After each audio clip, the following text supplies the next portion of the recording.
Welcome to the Motivational Tap In podcast with our host, Darcy, as he breaks down the social issues that may be delaying you from getting to where you need to be. Tap in with Darcy as he provides you with the life tools to help you to be proactive instead of reactive to the challenges of life. What's going on, everybody? You are now tuned in with the Motivational Tap In podcast. Let's get it. On today's episode, we're doing it different. We have a very special guest.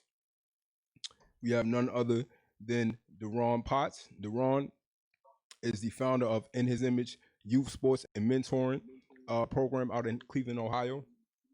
So In His Image is a 501c3 tax-exempt nonprofit organization in Cleveland whose purpose is to develop leaders through service and sports. The vision is for youth to understand the importance of education, hard work, self-development, social competence, creating better communities, and ultimately a better world. So I'll have Derron introduce himself, and then we'll get into talking about In His Image and why he started In His Image. So let's welcome Derron. I appreciate it, bro. So yeah, as Darcy was saying, my name is Darron Potts. I'm originally from North Carolina, the Raleigh area. I've lived here in Cleveland for about 5 years now, and married with one son. And so yeah, that's a little about me. Okay. And so what made you start In His Image? You end up in Cleveland, Ohio, married, you have a wife. What made you venture off and, launch In His Image? So I've always been a part of youth programs. It started for me. Well, I grew up in the church, obviously, and my pastor in the church was really big working with the youth. From there, when I went to college, I went to UNC Charlotte, and when I was in a bad place, there was a youth organization very similar to what I created here. And he really took me in, and that was really a pivotal point in my life that kind of changed the direction that I was going. So moving here to Cleveland and just seeing the need just kind of pushed me to really just give back what had been given to me. Man, and I mean, to me, that's so huge. Just for one, I'll give you guys a little backdrop of how I'm even, interviewing Derron. I was just looking for a youth mentoring program that I could get involved with out here in Cleveland, because I realized, the poverty rate out here is what, top 3 in the country, and that wasn't something that I knew immediately when I first moved out here. But once I found out about that, I'm like, I can't just come here and, just work. I got to come here and try to have an impact. And so I went on Google and I started looking up youth mentoring programs, and I stumbled upon In His Image. And when I looked at the website, I immediately, connected with it because I saw the background information on Derron and why he started the program, and I instantly connected with it. Being a first generation college graduate and coming from an under-resourced community, to see another black man doing something like that, putting his time towards something that is not for a financial gain but to have an impact. I thought that was amazing. So I definitely had to reach out to Derron to get involved within His Image. So Derron, what really fueled you to go through everything that you needed to go through? You got this website up and running, and I'll make sure that we put a link down to that in the description. You have this website running. You have a program of mentoring different kids around Cleveland who you meet with weekly. How did you stumble upon it? How did you even get up to that point of being able to do that? I'm real big, man. You hear a lot of times people saying, people down talking how bad things are, how bad the kids are, how bad the youth are. I mean, when you see the rates that we're killing each other, all of these type things, you just hear people always complaining. Mm-hmm. And for me, it was like, okay, if I see the need, why not be that person that gives back? Absolutely. Why not, rather than complain about everything that's going on? Why don't I take the initiative to give back? So just really started talking with a few other people, and they were motivating me, like, yeah, man, go for it. And so they were helping me out also. So I just started taking one step at a time, put one foot in front of the other, into um, we have what we have now. So yeah, just really just seeing the need, like I said, knowing where I come from. I mean, I come from, as you said, first generation college graduate, um, and I'm from the South, but I mean, we definitely didn't grow up in good times. You know, Yeah. I've had it rough, so I was able to make it out. So I almost feel it a duty and an obligation to give back to these young guys that look like me, to help them get on the right path. Man, and that's the right mindset for us to have, that each one teach one. I think things are Absolutely. so, messed up in the world right now because everybody has a mindset of only doing for themselves. Everybody's only concerned about how to get a bag, how to make sure that they're eating, and they're not worried about how other people are doing. And it's like we've adapted this mindset that, love is not a priority. Love is not something that we need to give out into this world. And love is required when you talk about from generation to generation of trying to influence the next generation and push them to be better and help put them in better positions than what they may have been born into. It takes a certain level of, just willpower and a different mentality to embrace that, full steam ahead, and especially, in a generation where, we're prone to do things that get us an immediate financial gain. And if it doesn't do that, then we're not really that interested. You know, Right, right, right. so first things first, I applaud you for doing what it is that you're doing because that's why we're put here, to have that impact, to bring that value to people, and in the moment that we turn away from that and we only think about ourselves is the moment we set ourselves up to live a life that's unfulfilled. Absolutely, absolutely. And we've talked about it also. I mean, just if we don't do it, man. I mean, sometimes I get fearful just thinking about, you know what I mean, the world in 20 years. You know what I mean? If the kids aren't, helped mentored and kind of put on a better path. When I'm 70, 80 years old, I'm kind of fearful. You know what I mean, of what that's gonna look like for me. You know what I mean? Man, because you see it now, man. You see so many elderly people, especially even out here, man, getting killed. You see 70-year-olds, 60-year-olds getting shot, murdered, and you like, man, what's going on? You know, our generation, we were kind of raised to have respect for the elderly. And then I think, over time, that stopped being a narrative. It was kind of just, oh, if they don't respect me, I'm not respecting them. And then it kind of just ended there, and it's just like, Uh, yeah, go ahead. I mean, I just recently got into real estate, man, and so I was working with Hmm. the contractor yesterday. Guy had to be about 65 years old, and he was just telling me the story. I mean, a couple of different stories. One of him just riding his bike through a park, Hmm. and a few kids just kind of knocked him off his bike. And these are young black kids. This is a black older gentleman. They just knocked him off his bike, started beating him up, and took his bike. And then another time he told me about him being in the RTA in the same situation. A young guy just came up and just punched him. You know what I mean? And it's just, it's scary, because I hope and I pray to live to be 65, 70 Yeah, plus one day. And so, you know what I mean? I don't know, but it's a scary situation. So I definitely feel obligated to kind of change that trajectory. man. And when you think about it, man, you question what can drive somebody to make those kind of decisions and live with that every day and be cool with it and do it repetitively. That's that's a whole different type of mentality that you have to have when you know young black men out here doing these kind of things.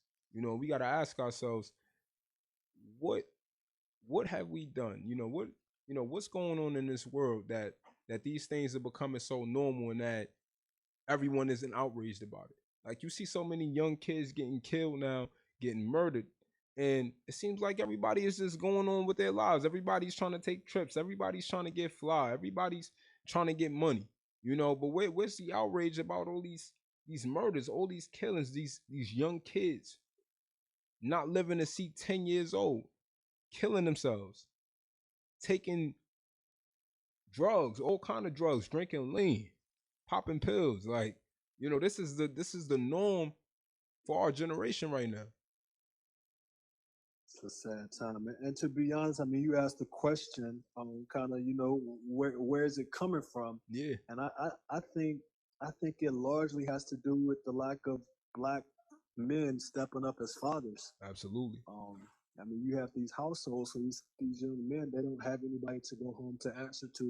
You know what I mean? All their life, they've never had that man, that male figure in their life to answer to. So they go out and they just wild out. You know what I mean? And so I feel like that's not the only reason. I think this is largely a result of a lot of these guys not having fathers, man. Yeah, and So and the reality is, you have a generation of one guys who are either getting murdered before they can even be fathers, or getting incarcerated because they get to a point of, oh, how am I going to be able to take care of this kid, and so they end up doing things that ends up getting their freedom taken away before the child is even born. And now, okay, that kid has to be raised in a household without a father. And the reality is, you take away a strong black man and you take away a strong black woman, you take away some strong kids, you take away a strong household.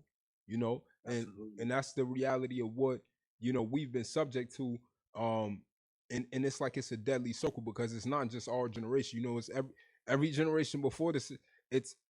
Everything builds up and leads up to a point where it's it's it's just a deadly circle. It just keeps going. And when I see a lot of these guys not stepping up, it's like, oh, did they even have a father around? Do they understand the value and the importance of fatherhood and being there? Because some people, I feel like, because they don't have their fathers, they just completely dismiss the value of it in the first place and say, oh, okay, I don't need a father. So you feel like you don't need a father. How are you going to even find the value in being a father? right, right. No, and it goes right back to the whole purpose of the organization and why I started it. I mean, just kind of, I have one kid, so I'm not out here trying to be anybody's father. Yeah.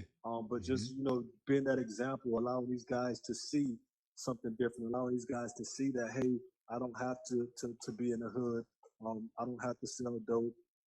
I graduated with a mechanical engineering and technology degree. So just showing them something different, that I Absolutely. I can be better than what I see in my environment. Yeah. And I try to make it my business to even take these guys outside of their environment that they grew up in, because I really believe that I know, I moved to Cleveland, and I like to get around, to see what's around. Yeah. And something as simple as like the lake, Lake Erie. There, some of my mentees was like, yeah, coach. Everybody calls me coach. So some of the mentees was like, yeah, coach, I've never been to Lake Erie. You know what I mean? And that's crazy for you to be, 13, 14 years old and never been to, the Great Lakes that are, 10 minutes away from your house.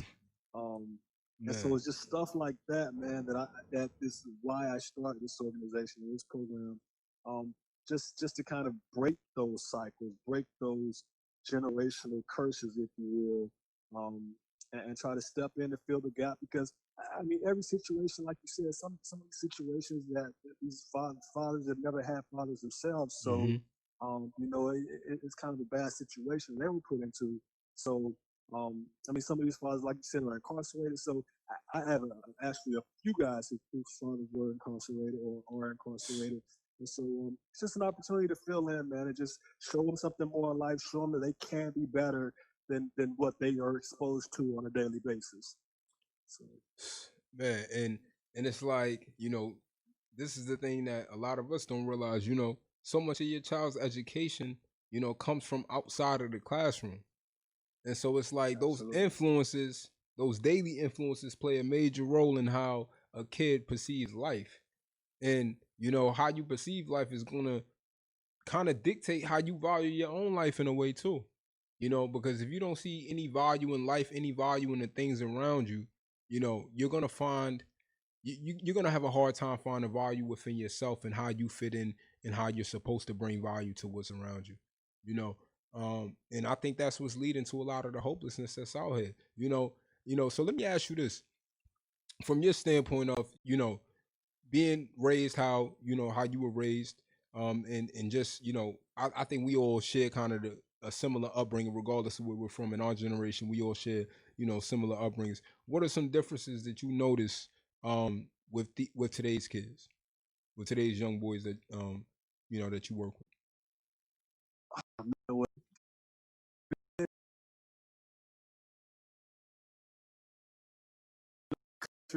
Get up from North Carolina, so um, respect is big down there, man. So Yeah.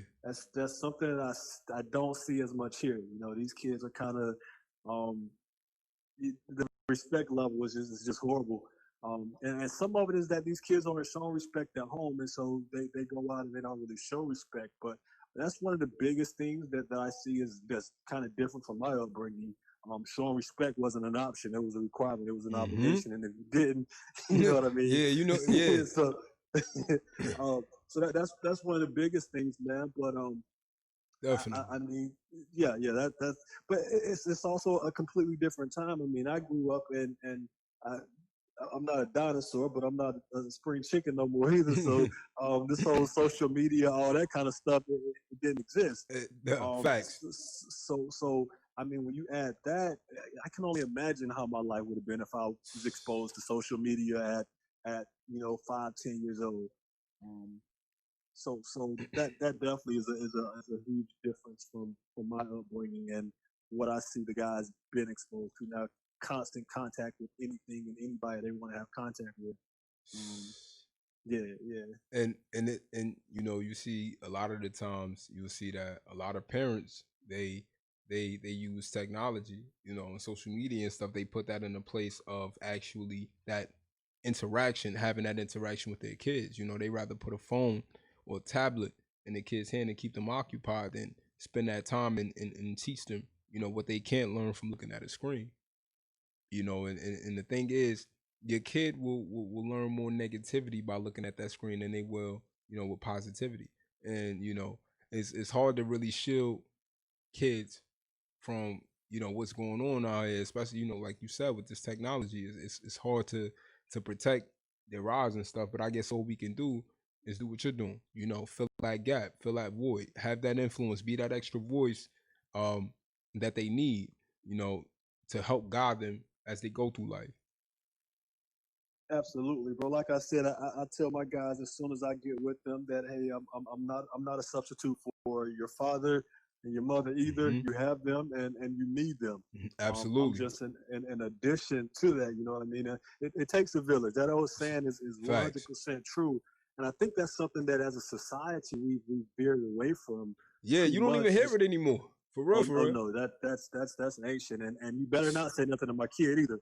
You know what I mean? So, but I really believe that it takes a village, and until we can get back to that, where the respected elders in the neighborhood, or just respect the elders in the neighborhood, have the right to, they see your kid out of place, hey, in a respectful, loving manner, hey, this isn't right, and I expect more out of you. I'm not going to tolerate this from you. That a lot of what we're saying is just going to continue until that changes. But no, I mean, technology can't be a substitute for a parent. There is no substitute for a parent. They're 100% needed. And the kid, that's a void that no one can fill in a kid.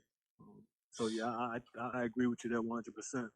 Man, and that's facts too. Because I mean, even when you're talking to kids now, it's a challenge to keep them, focused when they got a phone in their hands. Even myself, when I would come in and work with in his image, and I would, be up talking to the kids. Yeah, some of them, they have phones, and they may be looking at their phones while I'm talking, But at the same time, it's like this is the reality that we're facing. So we got to work around these things. You can try to tell a kid, "Oh, put your phone down," but now they're probably just gonna tune you out mentally. So we kind of got to counter that and say, okay, well, you got your phone, but I just need to make sure that I'm saying things that will speak to your spirit so that you can't ignore what I'm saying. You may ignore it through your ears, but your spirit will hear it and receive it. And over time, as you keep hearing it, whether it be reiterated from me or from, Derron or any other male influence in their lives, as they keep hearing it, at some point, it'll start to click for them. Like how you flip a light switch on, that hasn't been turned on for a long time. Sometimes you got to flip that switch 2 or 3 times before it turns on. And that's how we got to be with these kids. Absolutely, bro. It's funny. I'm not gonna quote scripture, but there's a place in the Bible where it says, Hey, "One man hey, planted look, in a." you can go ahead and do that, bro.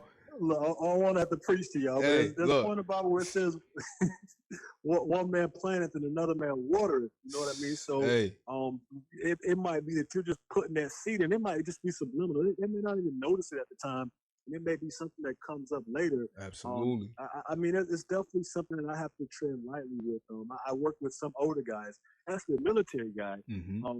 and trying to navigate the two, because obviously the older military guy is used to, a hard discipline, whereas a lot of these guys don't have fathers or don't have that stability in the home, and so you have to have that middle ground where you can't be so hard to where you're pushing them away, but you can't be Absolutely. so lenient to where you're not, developing them as young men. Because I firmly believe that discipline is necessary for anyone's success. Without Absolutely. discipline, a person can't be successful. So it is important to make sure we're implementing discipline or instilling discipline to the kids. But like you said, you just got to kind of make sure that you're putting that word out there for them to at some point take hold of. At some point, it's going to be water and it's going to sprout up and bloom, and it's going to be amazing, man. See, and So, and I like the example. I like the point that you just brought up, especially when you spoke on discipline and you explain why discipline is important. A lot of the times I think in previous generations, there was when parents were teaching kids, it was, oh, I'm gonna just tell you what I was taught, but that's it. I'm gonna just tell you what I was taught. I'm not gonna explain to you why this is important, why this is something that you should live by in your life. And so if you just tell a kid something, even if they view you as someone who's a reliable source in their life, you know, they still have to connect with it. We hear so many things throughout the day, but we can only recall 2 or 3 things that we felt were significant to us. And so if you didn't say something that was significant to a kid, in most cases, you probably didn't put forth that effort to even make it make sense for them. You know, um, mm-hmm. that's the biggest thing. Making these kids walk away from us, even if they're not entertained, they're not focused, they're not locked in at that time. It's saying something that sticks with them, that connects with their spirit, that their conscious can't ignore. Absolutely. And it kind of goes along with it, but I mean the kids they challenge me. I mean, going back to the whole technology thing, man. Because of technology, anything you say can be fact checked in a Facts. heartbeat. You know what I mean? So it challenges me what we can't do, kind of like the old parents used to do. Do it because I said so. This is right because I said so. Because I mean, even my 10-year-old kid, he'll check me sometimes like, "No, Dad, that ain't what I see." You know, I'm like, "Dang, you're right." So, You like, but oh yeah, yeah, it really keeps me aligned to where I have to double check myself and make sure that what I'm saying is solid. What I'm facts. saying is really benefiting them, is really pushing them to be great. So it definitely makes me sharpen my skills every day. There's never a time where I know it all. But this life is a journey for me, and like I said, this whole program has pushed me to levels and bounds that I never even thought I could be at, just from them. So it's a two-way road. Man. And see, and that's dope that you're reinventing that the norms within parenting, allowing your kid to being receptive to your kid, like, okay, oh, you may not be so right on this or this. That builds that relationship, that builds that sense of communication with your kid that, you know, most kids don't get with their parents. And so I think over time that's something that your kid will learn to value and appreciate, not only for their relationship with you, but when they eventually get to a point of having kids, they'll begin to value the little things that maybe they realize every other kid didn't receive, like being able to have that communication and that level of correction, with your parent. Because some kids wish their parents would be receptive to them. And sometimes it's just that they tune their parents out just because of the parent not being receptive to what they have to say. Absolutely, bro. And it's I mean it's a fine line between, being respectful and letting your kid, or being disrespectful and allowing your kid to Facts. run That a part. household. But it's also, as times evolve, we kind of got to, as parents, have to evolve a little bit with time also, as long as we're not Absolutely. crossing those boundaries. Exactly. Got to reinvent the wheel. Got to try things differently, because at the end of the day, it's all about value. It's all about effectiveness. We can be Absolutely. locked in, in how we do things, but if it doesn't bring value to the kid and help them to be a better person, to help them be somebody that goes out into the world and brings value to other people, then do we really win in that situation? Not at all, man. See, and we're part of the problem. Hey, and that's a fact. So, what are some other things that you feel, not even for just us as men, but for women? What are some things that you feel, just out in society that people can do just on a day-to-day to be of more of an influence to these kids? To be more of an influence to these kids? Yeah, more of a positive influence, or just to fill a gap. I mean, bro, like you did, as far as just reaching out to, you reached out to me, and I definitely appreciate that. But I encourage everybody to just, even if it's big brother, big sister, to just reach out to some program, to find a little mentee, to give back, because the fact of the matter is none of us are anywhere. I'm not where I want to be, but I'm definitely not where I could be. But none of us are where we're at today without the help of somebody. You know what I mean? And so I think it's important that we do reach out. And if you don't want to work with an organization, do your own thing. You might know a family member or a neighbor or something that can use some mentoring, but just find a way to give back to somebody in some kind of way. It might be taking a kid to a park. It might be playing a game of basketball or a sport with the kid. It might be playing music, just anything that you can find to do with the kid, tutoring, anything. It'll go a long way, because a lot of these kids don't think people care. That's why you see so much depression and speak on it and that type thing going on with kids these days, because a lot of times, like you said, we're so busy chasing a bag that we're not bringing anybody along. We're just leaving the kids behind and telling them to figure it out on their own. And so we really got to make sure that in any kind of way, so many different ways that we can give back to kids, and everything doesn't have to cost money. There's so much free stuff that we can do to just give back to these kids. Take them to a museum. Exactly. Hey, somebody care about you. I care about you. So. And that's the biggest thing, man. Making that investment, bringing value to other people. That's why we're put here in the first place. I look at things. God doesn't put you here for you to just only bring value to yourself, for you to benefit yourself. God's gifts are the only gifts that you can never fully receive them until you give them away to other people. Your gifts, you're not blessed with your gifts to keep them to yourself. You're blessed to use them to bring value to the world, to help heal the world, to help bring people closer to God. And Derron is an exact example of somebody who's taken what God has given him, and he's bringing value to the next generation to help them to be better men, to help them to go out into this world and be better people. Because at the end of the day, there's no guarantees in anything that we can do, that in anything that we do to leave an impact. But at the end of the day, it's about planting that seed, because you may not be the person that helps that person completely turn their life around, but you may say something to them that sparks their brain to get them going to start making that initiative to bring change in their lives themselves. So that's important for us to start thinking about every time, in those situations where we only think about ourselves and we only care about ourselves. We got to start pushing more to care about others. Absolutely, bro. I agree with that 100%, man. 100%.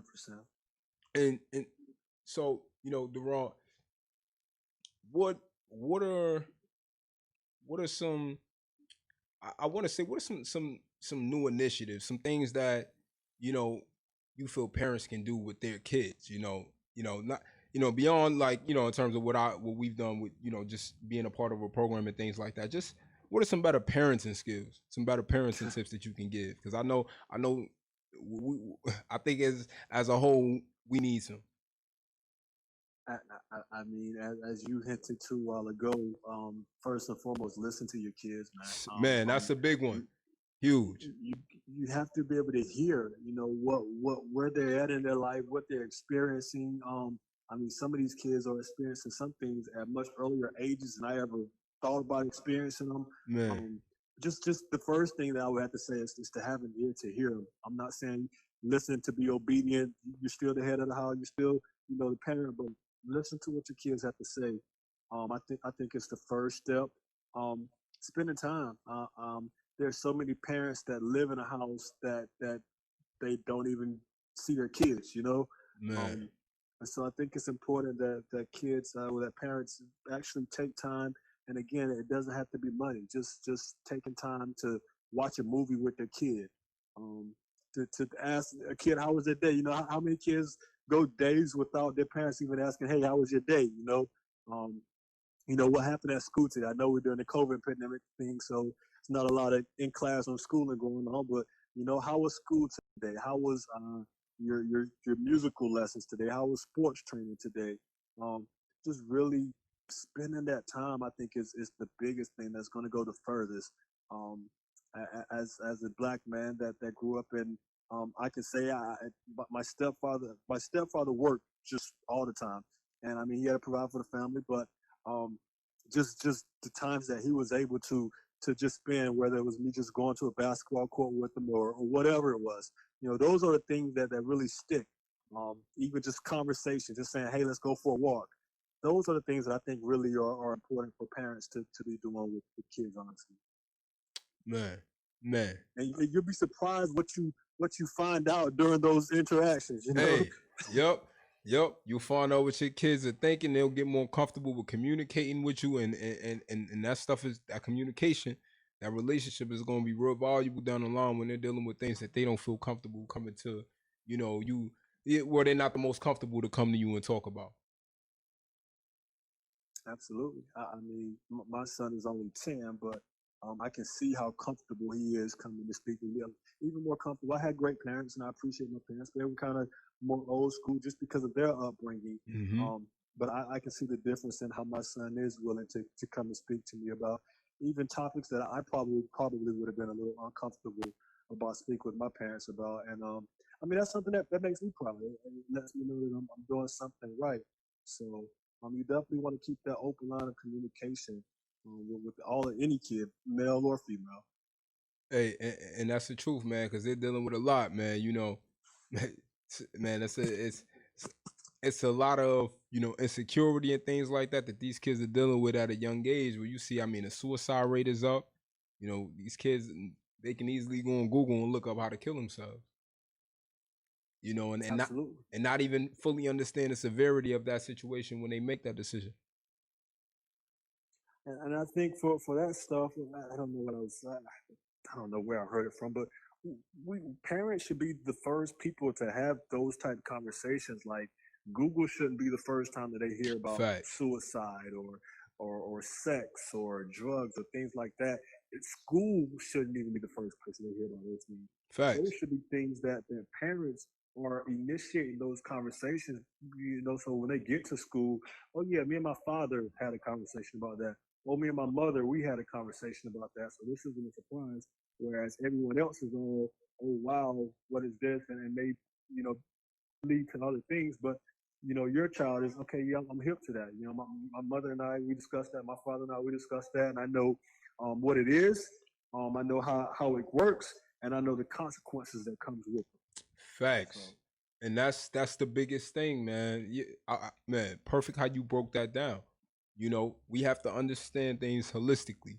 We got to know the consequences that come with the decisions that we make. That's why a lot of people, they live through regret in life because, we make decisions and then, we don't fully understand the long-term implications of the decisions that we make. And so we got to live life, looking back and wishing that we didn't do what we did when we can't go back on it. So we got to make sure that, as influencers, whether you're a parent or someone who's just out here in this world trying to bring value to other people, you got to make sure that you understand things holistically when you're breaking that down for kids, when you're breaking something down for kids, so that you can make sure you fully give them the perspective that they need for them to not only make a decision, but for them to always be able to think through that themselves. Absolutely, bro. And one last thing, man, that I even have to check myself on. So I'm real big into basketball. So I tell my son, if you want to play basketball, I'm going to support you 100%, and I'll push you just as far as you want to go. And as parents, I think it's easy to try to force our kids to do the things that we love. You know what I mean? Kind of live vicariously through them.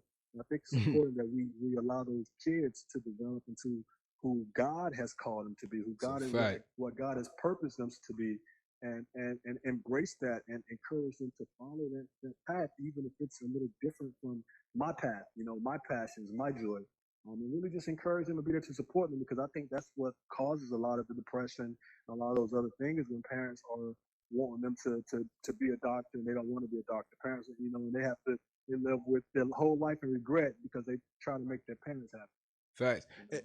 And it hurts the relationship, because the kid may go through life feeling like the parent is secretly disappointed in them, because they didn't do what it is that they wanted them to do. So, it just creates another barrier, creates another gap of communication, and then eventually, that kid doesn't, go through life feeling comfortable to turn to their parents, especially if something goes wrong in that career, because now they're like, oh, you're going to hit me with a I told you so if I come to you, so now I can't even come to you.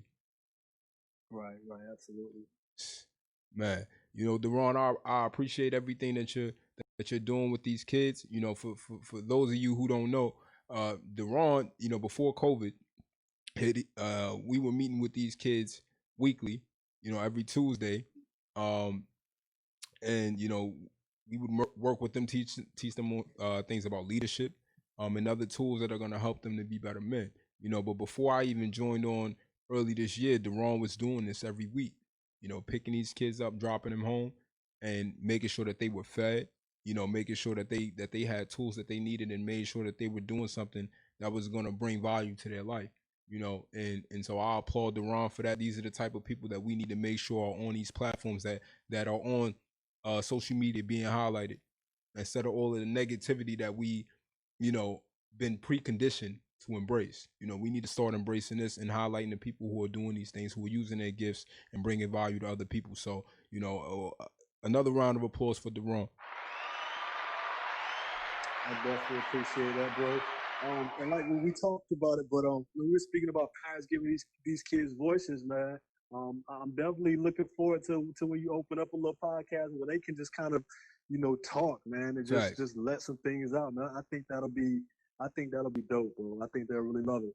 Hey, y'all stay tuned for that. We definitely gonna get an episode going with that. I'm gonna take my setup and we're gonna get it going. Get these kids a voice, give y'all a chance to see what's going on in their lives. And one, we need that exposure to see what they're dealing with. Because it's a whole completely different ball game from what we came up dealing with. Absolutely, bro. So yeah, Derron, I appreciate you hopping on. And man, keep doing what you're doing, and I look forward to working with you and impacting these guys out here and helping them to be better men. So for everyone that's gonna watch this, please make sure y'all take notes. Reinvent the wheel of how you deal with these kids. Push yourself to go the extra mile to be more of an influence to them, because they need it. We may not have received that extra mile, and that's why, but that's part of the reason why the world is the way it is now. And so if we want to bring more love into this world, or we want to bring, the presence of God, we want to exemplify the greatness of him in our lives, we have to start bringing value to other people. That's why we're put here. So please be that kind of example. Thank you. All right, everyone. Tapping out.